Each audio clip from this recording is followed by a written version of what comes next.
किन्नर नाग सिंधु गंधर्वा बधुन समेत चले सुर सरबा। विष्णु बिरंची महेशु बिहाई चले सकल सुर जान बनाई। सती विलोके व्योम विमाना जात चले सुंदर विधि नाना। सुर नंदरी करही कल गाना सुनत श्रवण छूटहि मुनि ध्याना। पूछेउ तब शिव कहेउ बखानी पिता यज्ञ सुनि कछु हरसानी। जो महेश मोहि आयसु देहि कछु दिन जाई रहो मिसेहि। पति परित्याग्य हृदय दुख भारी कही न निज अपराध विचारी।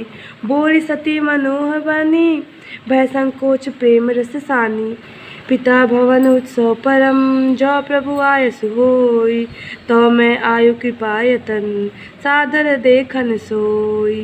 कहे उनिक मोरहु मन भावा यह अनुचित नहीं नेवत पठावा। दक्ष सकल निज सुता बुलाई हमरे बैर तुम्हि बिसरा।